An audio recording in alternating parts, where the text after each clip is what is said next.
Welcome back for another episode of Sunday SoulDay, fueling your mind, body, and soul with soulful conversations and life-changing insights. In this bonus episode, we sit down with Ber-Henda Williams, bilingual poet, author, and leadership coach, as she shares her journey of merging creativity, spirituality, and activism to champion feminine leadership and social impact. Together, we explore how creativity and spirituality fuel leadership, why empathy is a superpower, and the power of community and storytelling. Let's welcome her to the show.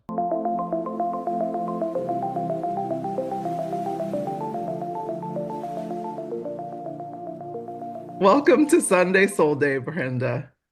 Oh, thank you so much for having me. Thank you for saying yes. I'm so grateful that the algorithm worked in our favor and we cross paths because I'm still amazed at this, like I go on social media and I try and set my intention before I go on or before I post. And I'm just amazed every day at the people that I encounter from all over the world. So Yeah. tell me this because I love when I meet a multifaceted queen like yourself, who wears a lot of different hats. And you wear a lot of different hats from a poet to leadership coach to a podcaster, an activist, as well as a caretaker for your father as well. And so, like, walk me through your journey. Like, what kind of led you to, first and foremost, even be a champion for feminine leadership and social impact and also just be like, a poet because I love poetry. So can't wait to talk to you about that. Well, I will say it takes one to know one. So that's first and foremost. So, right, I think, there's a certain recognition Yeah. of sisterhood. Like when you see it, you can feel it. It feels like home. So I would say that's number one. Two, this word, I believe, just always whispered to me. It was always talking to me. I am absolutely I would say even deeper than spiritual. I'm a mystic person. Spirit and I walk in lockstep. I remember hearing Dr. Michael Beckwith say, he doesn't speak until he's spoken through. And yeah, right. Doesn't that just fall It's away on so you? true, though. It's so true. I have lived this incredible life where a lot of times when the blessings come through, and not always like through um a financial transaction, that the blessings just come through. I used to believe that my life was a fluke. Like, oh, this great thing happened. That's coincidental. There are no coincidences. I am also a student of Caroline Myss around soul contracts. Like we have these things that we agree to when we incarnate, and we come to this planet. And especially, I'm like, are you sure I picked now to come? Because this is not a great time on the planet Earth right now. Like of all the other times for me to come, right? But I say that sort of tongue in cheek. But the truth of the matter is, I incarnated at this time. Incarnated as a woman, as I will own cis woman, black woman, and if I had to rewind the track, I'd do it all over again. I would come, and I think this time with the knowing that everything that we need, we're already loaded and coated with. So even before any plant becomes more of itself, in its seed form, it already is. It has everything that it needs for its lifespan. It is already taken care of, and then it's planted into the right conditions. And so, for many of us who are multifaceted, multidimensional, I guess you can call us polygots or multi hyphenates or multi potentialites. So many different names, right? Which I think is really cool. But I think what it is this need for soulful expression. And that's why I love the name of your podcast, Thank right? you. Sunday Soul Day. And I think that that's super important to tend to the soul because that has all the information that you need about your being is loaded and encoded, in your soul. And wherever you land on the spiritual spectrum, or perhaps not, I do believe that there is a sensory part of you that hears a whisper, a knock. You start to see in your own life pointings, guidings, doors closing. For many of us, we've had the proverbial dark night of the soul where nothing in life seemed to make sense.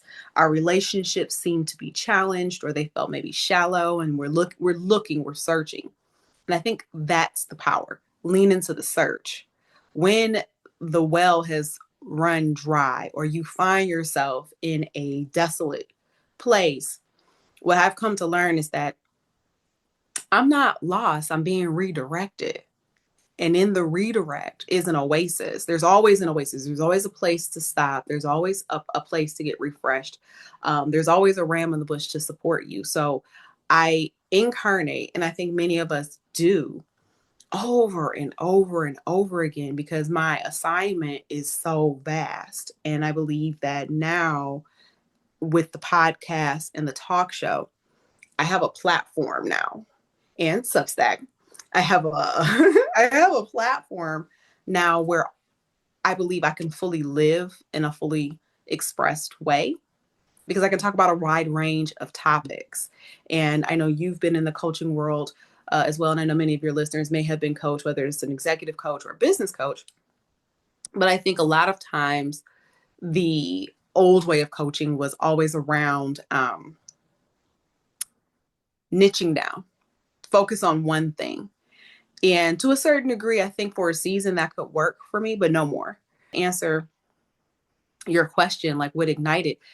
I feel like it's an odyssey. My life is an odyssey, and I'm haven't arrived yet, but I just keep growing and unfolding and becoming more and more myself. Yeah. And I really think in this life, what more can we ask for than to become more ourselves? And that's the most important. I mean, like, you mentioned the name of the show, and thank you so much for that compliment. And also seeing, just the energy around it, because I feel like the world that we are living in, they want us to not be soulful, you know, and to operate more soulless, And I'm trying to remind people, no, we have to fuel ourselves up. But a part of that, which it seems like you have lived through, like transitioning, unlearning, undoing, going through a dark night of the soul, stepping more into your light, That's right. and then allowing the gifts to be used. Because I think, a large part of us, I mean, you think about just the way school is set up, they want us to be Mm, employees, they want us to fall in line. Everything is about falling in line. And when you're living in the way that you're living, it's a lot more free. And, yeah. and so I love that you kind of touched on that, without fully saying it, but it really is like when you're stepping into yourself and becoming more of who you were intended to be when you were first planted as a seed, as you mentioned, like with all the answers inside of you, like you were at some point pulled away from that path, right? And then now you're back on it, which is why you're like creating in so many different ways. And, many people have heard me say this, but it is just so perfect for this moment. It's reminds me of my favorite quote by Irma Bombeck, where she talks about when I stand before God at the end of my life, I would hope that I wouldn't have a single bit of talent left and could say I used everything He gave me. I know that's right. Right. I know that's right. And Nipsey Hussle, Oh, he talked about emptying God, himself, yes. and that's Yes. really, I mean, that quote is very in line with what, he was talking about and what she was talking about many, many years before he had said that. Emptying yourself of your Hmm. gifts because they're really not ours to hoard. So I love that you're tapping into a lot of those gifts through Hmm. your poetry, your show, your, Hmm. leadership, and all the things that you're doing in the community and the impact that you're having. Like, just out of curiosity, what are some of your, or who are some of your favorite poets, I should say? Oh, wow. So, so I would say they're categorized. So when I'm looking to tap back into the mystical part of myself, where I really want to reconnect back to my spirit and understand how much God loves me, I would say Rumi and Hafiz get me there. I'm reminded of how beautiful, sometimes challenging it is to be human, but when I can reconnect and process through my humanity, I feel like it connects me back to my divinity. So God uses artists, I believe, to speak to people Yes. and move them, I think, in ways that maybe traditional spaces like your synagogues, churches, mosques, and I'm not saying that you can't find God there, of course. I mean, of course, you can find God really anywhere. But I think that there are certain people, artists, and I would say Rumi and Hafiz would definitely be that for me Mhm. to connect me back. I love Pablo Neruda. That's definitely someone who sticks out. Sonia Sanchez, and of course, Nikki Giovanni. Yes. Yes, Nikki speaks to me so deeply. Bell Hooks, Audre Lorde. Yeah. I think that Audre Lorde, I could listen to her all day. Jill Scott. We want to talk about like High Priestess. Like they give that, they exude that, they're rooted in that. Even though she wouldn't maybe necessarily be construed as a poet, I would definitely say Nina Simone. I would say King Solomon, definitely poetry. Yeah, I look at it through the lens of poetry. Prince definitely is one of my favorite poets, and Ursula Rucker. So I think like I said, it just kind of runs the gamut of of poetic works, and then even adjusting your lens of what could be construed as poetry also opens things up Yes. quite a bit. So yeah, I could just keep going. Saul Williams is I No, I think mean, yeah. but it's so good. It's like, and I asked you that for, a reason because I wanted to see like what you considered poetry. Like most Mhm. people, when you say that, they give you just poets. Like if you asked me personally, like my list would have been very similar, and I probably would have added like, people like Dr. Maya Angelou, like her poem Phenomenal Woman, just Mhm. I can read it over and over and over. Langston Hughes. Uh, Mm. and I don't know if you said it, I Alice too of Walker. Mimir. Yep. Whew, like yes, like all of those. But then I would have added like, someone like Kendrick Lamar, you know, Yes. like in so many non-traditional, Tupac Shakur. yeah, Tupac Shakur, like exactly. Like so I love this conversation because, poetry really I see it as artistry. Like we all are artists, in some capacity in our lives. So regardless of whatever you do, like that's your art, Mm. that's your way of creating, we're all creatives. And so like I see, poets as artists, they're That's right. creating, they're just like a designer creating like a garment out of scraps, like Mhm. so it's so amazing. I love your list. That was incredible, especially Rumi. Oh my gosh, all day. I feel like I read every day, like either a quote or a poem. That's So, right. my gosh. Well, your work bridges creativity, spirituality, and activism so beautifully. Like, how did you discover that these three forces could work together? And what does that integration kind of look like in your life today? Ooh, I love that question because I was just contemplating a post around that today that for me, there is no separation between spirituality and social justice. Because, I mean, if we look throughout the ages, you look at what any of our major religions says that when we have done this onto the least of these or some sort of variation, treat others as you would, do unto others as you would have them do unto you. Um, Honoring our families, looking out for those who cannot take care of themselves, being careful on how we entertain strangers, to entertain the stranger, those who are foreign to your land, to take care of them. I believe that it is woven throughout the millennia to one, of course, honor God in ways that I feel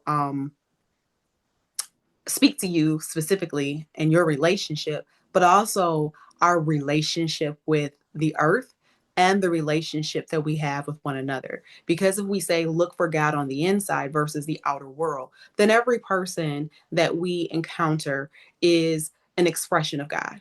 And so, how are we treating that expression that is in front of us? How are we entertaining a manifestation of that brown Palestinian boy? How are we then entertaining, those who are in front of us. And no, we will not always agree. Most assuredly, we're not going to agree politically. We're not going to agree, I'm sure, socially. We're going to fall on a wide spectrum Mhm. in terms of our social economic status. But in the kingdom of God, none of that exists. So if each of us is a walking embodiment and manifestation of the Most High, then I must treat you with respect and reverence. And even if you can't give it back to me, this is again where the spiritual pieces do come in. I have to be aware that I'm responsible for my choices. But in this work that I'm endeavoring in, because I understand responsibility and accountability, I then have to be within the blessings that I receive in the form of compensation for the work that I do, then give back to people and organizations that are doing the good work. I wish I could say I'm on the front lines. I'm not. I mean, I'm close, but I would definitely say I'm not a frontline emotional responder anymore. But I still understand deeply the impact of teachers and educators, grassroots organizations. Those are the people I believe, the social workers that are helping humanity to remember its humanity, and in so doing, remembering its divinity. So yes, you hit it right on the head. I mean, for me, yes, social justice, spirituality, entrepreneurship, it's like the trifecta for me, and I can't have one without the other. Yeah.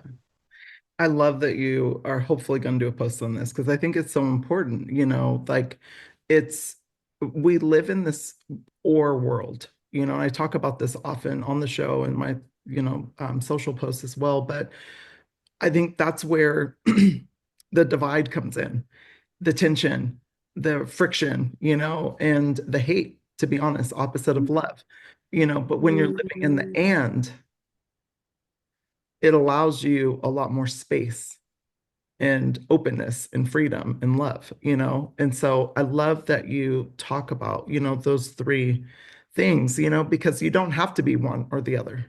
You can be and so and they and all and can marry together, But I also love that's true. something you touched on is that every person is an expression of God, And I think a lot of times what I have found, there is not a lot of that thinking, And there's a lot of, you're sinning or you're opposite or you're not like us. So now I'm judging, Yeah. And I find like that is not God at all. No. And I was just having this conversation yesterday with a future guest, but she was saying, with all of these differences, we're 50% right and 50% wrong. And I Mm, and I said, I actually disagree with that. And she was like, okay, I'm listening. And I said, what if as humans, we all honor everyone's human experience that's right. and everyone is right, even if you disagree with it? And so when I was talking to her about this, I'm like, that to me is love. When you're not saying you're wrong, you're wrong, you're wrong, but sure, I don't necessarily agree with this particular viewpoint, but you're right for your human experience, for your life, for your, experience that you're Whatever. having as a Mhm. human. Like these are your viewpoints. You're right. And I was contemplating before you and I joined, because a few years ago, when my Congresswoman, Rashida Tlaib, Mhm. had her inauguration, there were definitely some detractors. So there were a group of Trump supporters protesting, and they didn't do anything, beyond the Egregious. protesting. Yeah, Yeah, they didn't throw things. They weren't, good. you know, disrespectful, but they were present. They made their voices Mhm. known. And as we, were leaving, my family came with me because I did poetry for it. My family and I, as we were leaving, I took a moment and I was like, well, let me connect with someone. Let me look into their eyes. And sadly, when I looked into their eyes, there was nothing. It was vacant. I thought I would see something like, evil or reptilian, or it wasn't any of that. It was an emptiness. And so spirit reminded me of the movie The Never Ending Story. Remember at the end Yeah. where Atreyu squares off with oh, what is the wolf's name? He's like an emissary of the nothing. Yeah. I said, that's what happened to them. They got eaten by the nothing. And so the wolf in the story, for those who haven't seen it, or maybe it's been a while, was an emissary for the nothing. And he said that the nothing thrives when there's fear and chaos. Yeah. When you forget imagination and creativity, when you forget love, when you forget, the things that make you human, the things that make you divine, when you forget all of it, and when you give way to hysteria.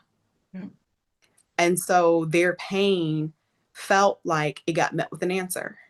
I wouldn't say that the current administration is the answer that I would choose for my pain,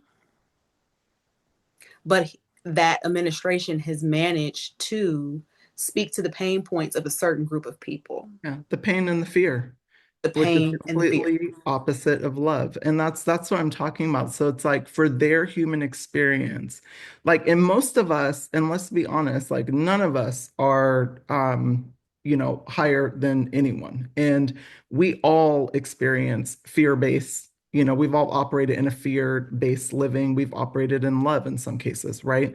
So, but what I have found is like right now, there's so much fear. And if you think about how, I don't even like saying the name, but DT, has he campaigned on fear. Yes. He campaigned and on their pain points and their fears. And, like nothing was loving in that. No. But that is his human experience. And so he's right. And Like that's the his, most loving, like if you yeah. think about it, that is the most loving position to be in, where you're not, it's like he's, all the stuff he's doing, I don't agree with anything. No. And it's having a catastrophic effect Yeah, on our world, everything. on everything, as a result of it being um the head of quote unquote the free society. Yeah. And there is a certain faction of people that voted for him, but then there's also a certain faction that abstained from the voting process because they have become, so we can go to the other extreme, right? On the other side of it, they have, and I wouldn't say that they're horrible humans or that they're bad people, but I mean, they have, we don't know, but here's the thing, it's like, but they're right. For but the, whatever their experience is, like we have no idea what their experience is as a human and how the information that they've acquired in the their communities that span they're of in, life, the right? community there's in, The echo chambers. the echo chambers, all of it, we have no idea. So, but that is their human experience. So they're right. And I And think if we really take that approach where it's not like, oh, we're 50% wrong and 50% right. No, we're right. We're all right. and I'm gonna keep Leaves a it lot more room. yes, and I will even take it a step further and make this real basic. How about you just mind your own business? If everybody just minds the Well, business, but also it's like I don't I would say even beyond that, it's like it allows you to like get a little bit more curious too, right? Because it's like what is their human experience, like, and how did they come to those determinations that this is the right way, or like, the only way, or the right? only way. Yeah, You exactly. know, So, taking I mean, and the there's moral so high ground. many. Yeah, So yeah. many, but I was really, I loved the conversation that I had yesterday because and she was like, wow, you just like really opened me up. And I said, well, that's the most loving because God is love. And that's my growth because I used to be in the, oh, we're 50% wrong, 50% right, but there's a lot more fear in that. Hmm. And there's not And it's us versus them, exactly, right? it's So the it's like or. It goes back to the hold or, not the and. right, and I hold this moral high ground that they cannot. And I remember, you know, growing up, because my father is a pastor, and so I remember in the Black church we would hear uh, what is Amazing Grace, and so even the story of Amazing Grace, written by a former slave owner who is shipwrecked and has this about face around the transatlantic slave trade.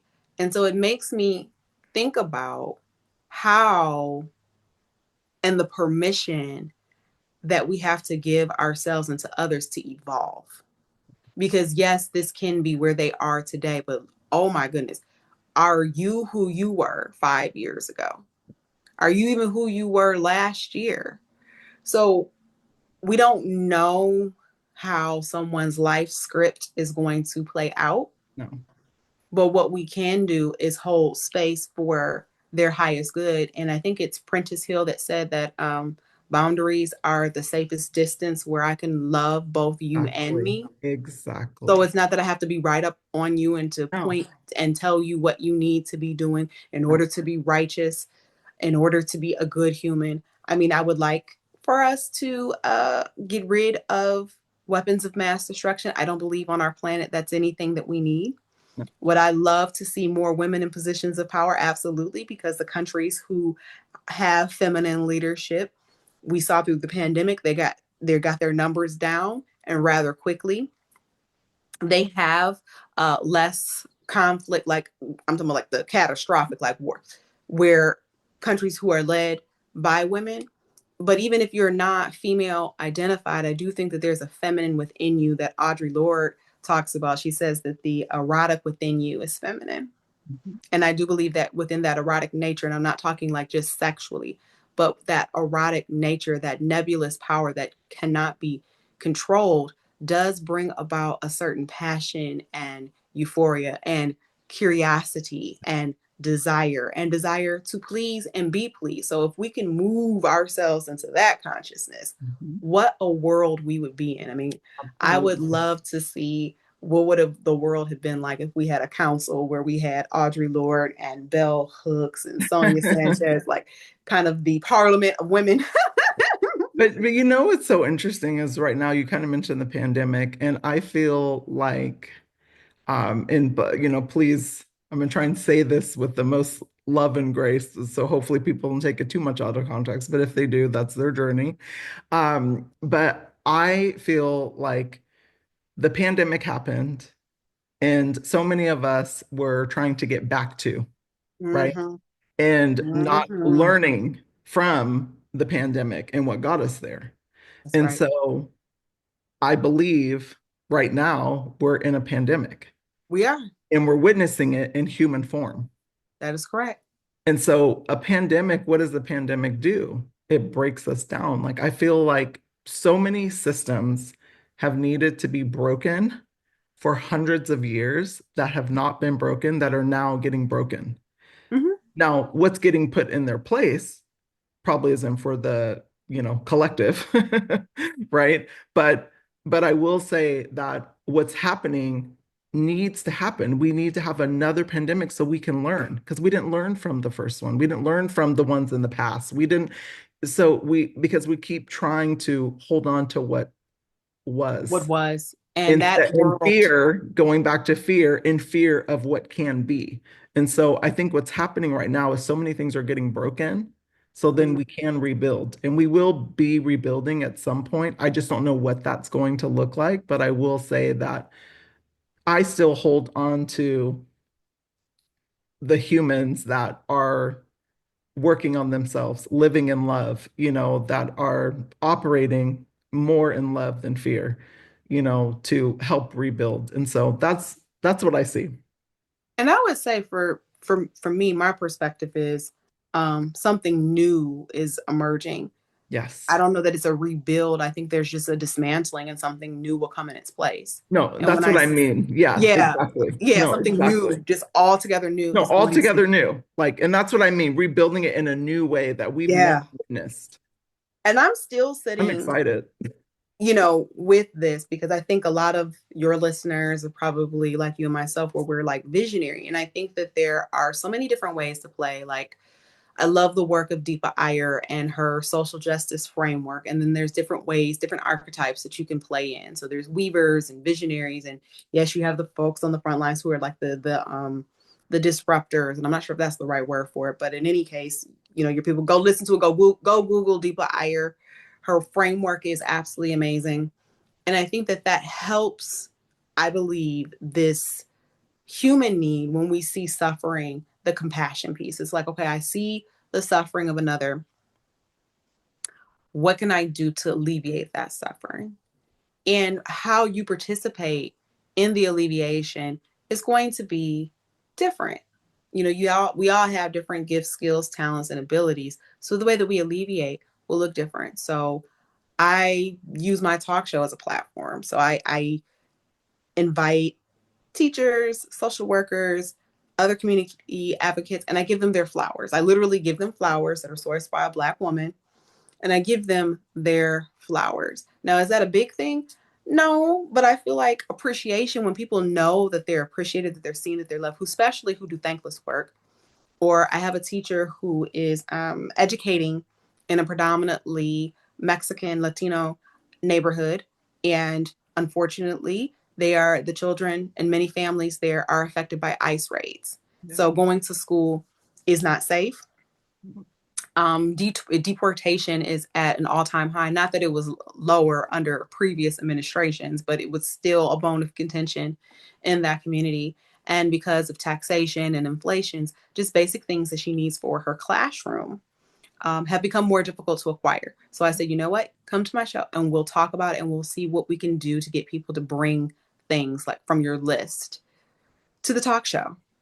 Hopefully, if you can't come to the show, to participate live, you'll give to her link. You'll make a donation to her classroom, or you will bring something on her wish list. And I know that she's not the only teacher, and I think this No, is where we so many. create, exactly, there's so many. And I know that that But story that I'm but see, sharing with you you. keeps calling it little, like a little thing, but it's not, right? Because anytime that you are building awareness around a particular problem that isn't necessarily in front of another person, like that is actually much larger than, doing something small, because you're opening up people's eyes. Mhm. It might be a small thing that you are doing for her, but on a larger scale, like you're bringing so much awareness that maybe they're not thinking about it. Yeah. It's not because maybe they don't even have kids. Maybe they don't. So it's not a part again And of also their privilege human experience, yeah. So Yeah. it's And like, I don't think privilege is a dirty word, but certain privileges, maybe this is not in your field of awareness. no, And exactly. also too, I think that what happens is, like you said, maybe if you don't have children, or the issue isn't personalized. And I think this is where the work with Exactly. like Brene Brown comes in. She puts names and like adds the human part Yeah. to whatever the issue is. And so when we hear issues like deportation or ICE raids, if you don't know anyone from that community, it just might sound on a human level, oh, that's a horrible thing that is happening. Yeah. But when we add names like Jesus, Maria, Paula, Jose, like it's so different now. Well, you And humanize it, you humanize it. because it's one thing when it's an issue. It's not human yet until you start adding the faces and the names and the stories, and you can really truly feel the human Mhm. experience of it. And so That's right. yeah, I love that. Well, Yeah. you recently transitioned your content to Substack. I did. Interesting. I used to be the former head of talent at Substack, and I don't know if I told you that. I can't remember, but No, I mean, you told me you worked there, but you didn't tell me you were the head of talent. yeah. Yes, ma'am. Yeah, so I helped build the organization, and was there, like, I think I was like employee number 20 or 21, something like that, and scaled it. And so for me now, writing on the platform, it's full circle as well. Would love to hear about your experience, and if you're planning to monetize, or if you're already monetizing, what does that look like for people who are, thinking about maybe doing it, Mhm. and, maybe scared to do it, or, don't really know all about the monetization component. So tell us all about your experience. Okay, so yes, if you want to support my work, you can Yeah, support me via Lovesack. I am monetizing. So love for it. $22 a month, or for $222, which is an angel number for the Yeah. year, you can support my work. And so what does that mean? So glad that you asked. When you invest as a founder or a sustainer, I call them culture keepers. If you participate as a culture keeper, you help to directly sow seeds into the production of the podcast, the Ber-Henda Williams show, but also create accessibility for maybe those who can't afford some of the offerings that I have. So I mean, I have retreats and I have the networking events. And it also helps too because I do pay out of pocket for the care for my father. So when you invest in me, you will also get rituals and you'll get monthly awarenesses to help you in your spiritual practice. You'll get soulful biz tips by myself and other collaborators. So there is I believe, a communal aspect to my Substack. So you can go head over to Ber-Henda Williams on Substack. I did a tribute to our late brother Malcolm Jamal Warner on Mhm. Substack.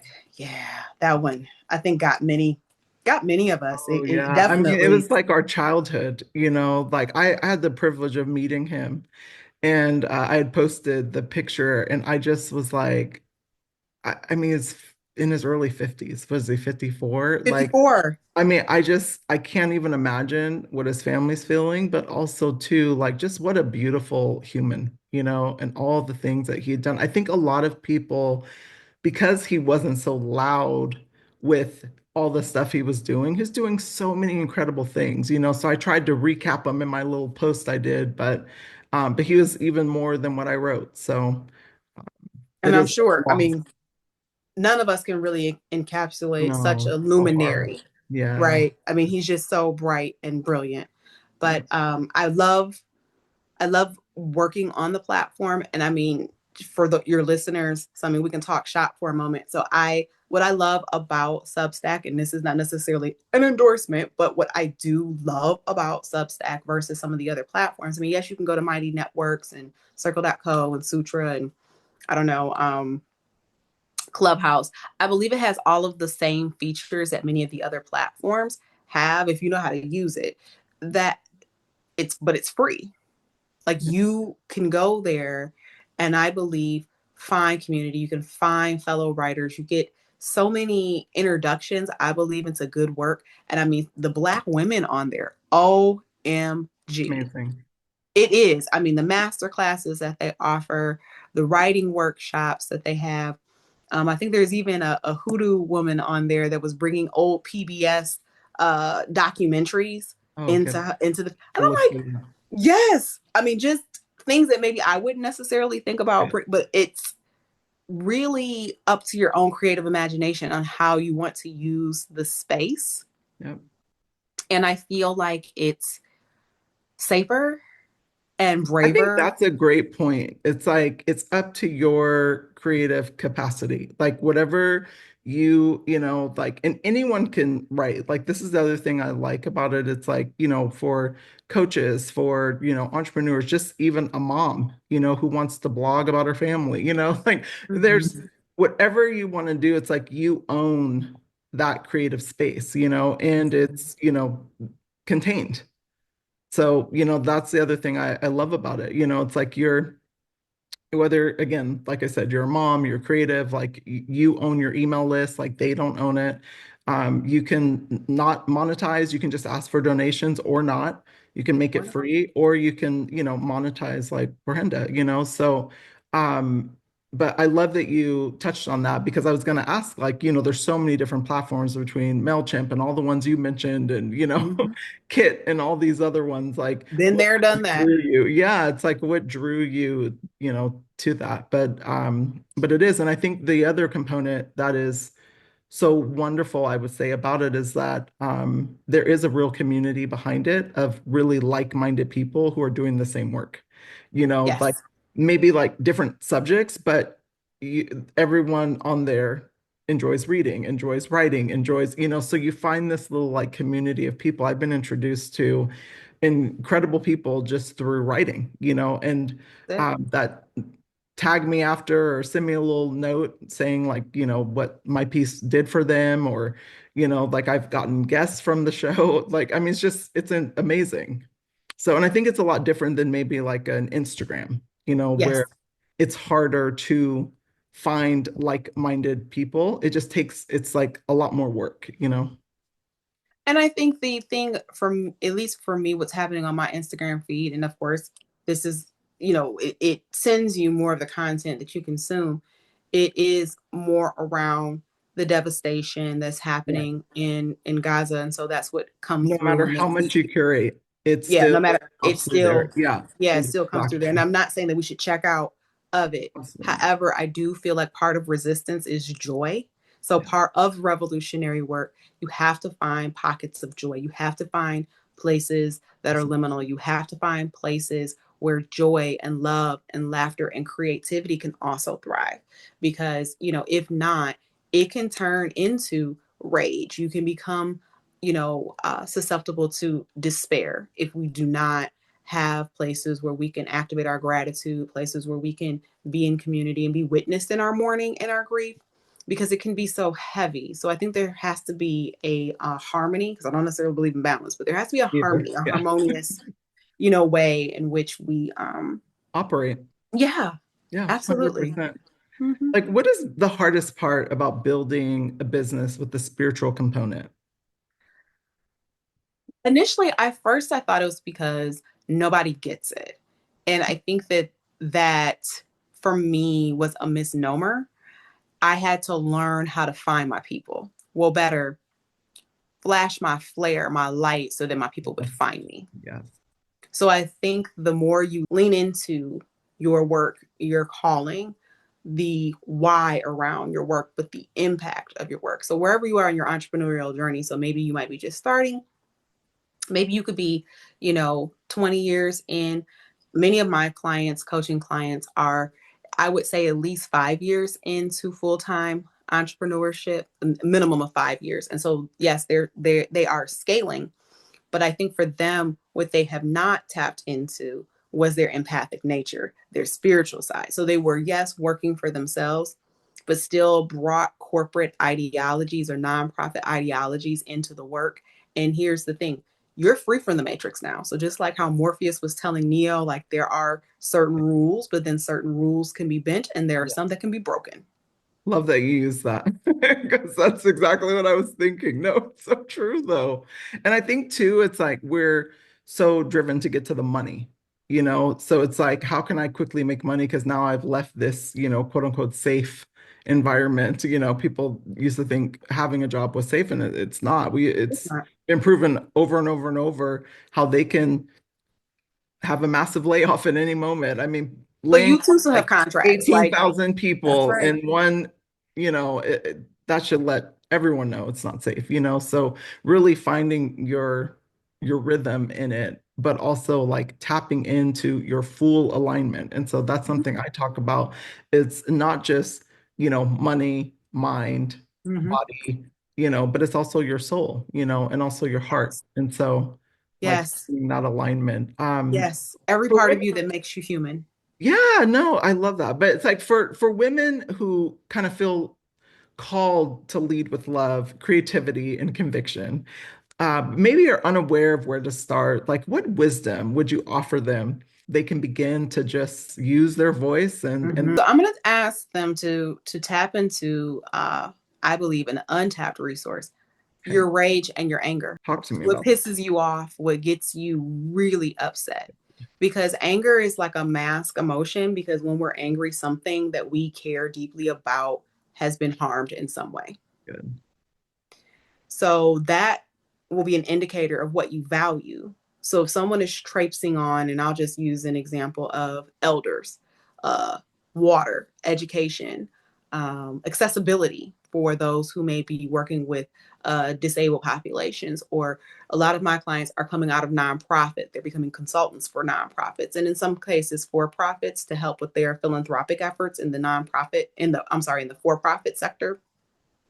So think about who, when, who or what is violated and hurt, and when that harm happens, your reaction. And so your anger and your rage will point to what you care about. Good. That's a gem. So good. When I ask this question to others, they say something completely opposite. And I think women, especially women, men, this is a lot easier for them. because that's what they're taught, you know. Yeah. But I think women, it's not as easy to tap into this because we were taught not to, Hmm. you Be know. nice. Be Yeah, good. and be kind and thoughtful, and like don't show that emotion. But I think that emotion is so important when used and channeled in the right way. So Absolutely. love that you mentioned that. Well, as a Black woman building a Hmm. mission-driven business, many rooted in creativity and social impact, like what challenges have you faced along the way, you know, as a Black woman, and how have they kind of shaped your leadership and vision? So I would say, I mean, of course, there are always the external forces of, and I'll quote Sonia Renee Taylor here by saying white supremacist delusion. I mean, of course, that is always a factor. But I would say, honestly, it is the gremlins within, like really lassoing, and I wouldn't say subduing them because that doesn't help either. It's like, what do they say? What you resist persists. But giving them space to breathe, giving them an opportunity to speak, and understanding that it's not that you want to get rid of it, because I just think it's human to, especially as you hit different levels and hit different strides. I remember the first year that I came like right at the threshold of the 6-figure mark, and I sabotaged myself. Mm, And what happened was I started looking at what I made as a teacher. Oh, okay, I surpassed that. Okay, that's nice. That's great. Okay. Whew. Then I surpassed what my dad made. mm, And I didn't know what to do with that. So I didn't know how to reconcile all of the things that I care about, and then hitting this certain economic threshold, feeling guilty, about it. Does this make me a capitalist? Does this make me, a bad person? And I don't think that the means in which I went about it, I don't, even in my programs, I don't teach how to overcome people's objections. I don't teach that on purpose. I don't create a false sense of scarcity. So like it's a limited time, you only have until, I say this is what the number is whenever I put out an offer. I know what my energy can hold, and I ask spirit, like, okay, so how many people, are to participate in this offer? What is the offer and what's the impact? And I never get large numbers of people.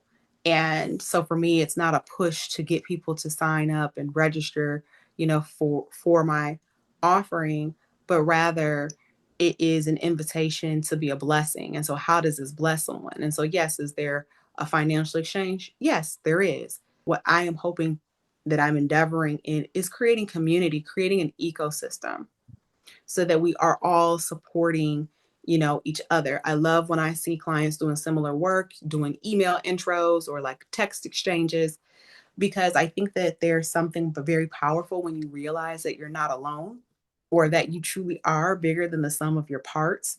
But like I said, the biggest square off for me has not really been the external world. mhm. It is really going within to heal myself. And I mean, honestly, you're talking to me as a person that's now, oh, maybe 8 years in to entrepreneurship, and I'm still evolving and still healing. I'm moving through grief, the loss of my mother last year, my father, with dementia. And so what does caregiving look like while simultaneously trying to run a business? Yeah. So it's a lot. No, thank you so much for sharing that. And I think that is entrepreneurship in a nutshell. It's like, yes, there's external factors and hurdles and things that we all encounter, right? But it's really, harmonizing or living with all of those different energies and voices and, emotions that are in us, and finding a way to honor them because you should honor all of them, all of your emotions, but then moving through them so you can continue. And so I love that you said that so much. Well, as a creative and you pouring all into your community, through all the things that you're doing, coaching, poetry, activism, like how do you fuel yourself back up? How do you take care of yourself, mind, body, and soul to stay rooted and replenished in your work? I love that. So, I mean, I could do a better job. I will be the first to admit I'm still working through that. But I will say that one of the challenges that I gave to myself, and I use the word challenge loosely, is I am DJing. So I'm a guest DJ. I've queued up my playlist, and I feel like DJs are also artists as well, and music is a healer. So creating a garden for myself, a sound garden, if you will, where I can listen to and curate music that is healing, that I have found to be particularly healing for me, music that brings up great memories in community. That is something that I feel like I can offer and have been offering myself. Love it. Oh my goodness. I love that. And music is so healing. That is like, that has been on my healing journey, music has been a large part of it.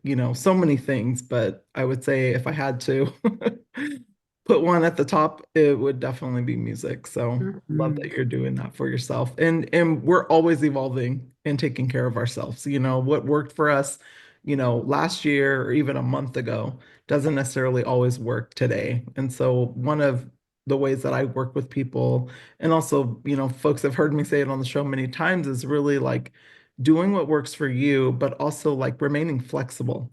Mhm. If anyone is interested in working with you, Yes. talk to us a little bit about like that. Are you taking on new clients right now? Like, and also what is an ask that you would ask to the audience and like how they can support you? Absolutely. So, uh, I would say in this season right now, I'm definitely taking on intuitive clients. So, if there's anyone, yes, that is looking for spiritual guidance in their work and purpose, life, crossroads, I'm definitely taking clients on that way. People can come into my Substack community, and I think that's a great place. And then I have of course, sponsorships available. So if you're looking to get more visibility on your business, and so I'm very clear about values. So value alignment is super important to me. So I'm definitely always going to center BIPOC, women, female identified folk. I also am going to have a 50% discount for nonprofit organizations because I understand that nonprofit budgets aren't always Very as different. elastic. Yes. Yeah. But if you are a person that is communal, community centric, you care deeply about liberation and liberatory practices, you are either work for an organization mid-size, you can be the decision maker and you say, you know what, I want to invest in healing our world and invest in creating a new one, then I would say, let's talk about it. I love it. I love it. And please support her work. And, if you are on Substack, give her a follow. And I just want to thank you for coming on to the show and blessing Sunday Soul Day and the audience. This was such a soul fueling conversation for me. I enjoy talking to you so much. Even if we got started, I think we lost track of time. So the first time we connected, but so grateful, like I said, that the algorithm worked in our favor and that you That's came right. on. Yeah. Thank you so much for having me. Everyone, as always, have an amazing Sunday. And do us a favor, leave your favorite part about this conversation with Ber-Henda in the comments below. And if you're not subscribed, be sure to subscribe.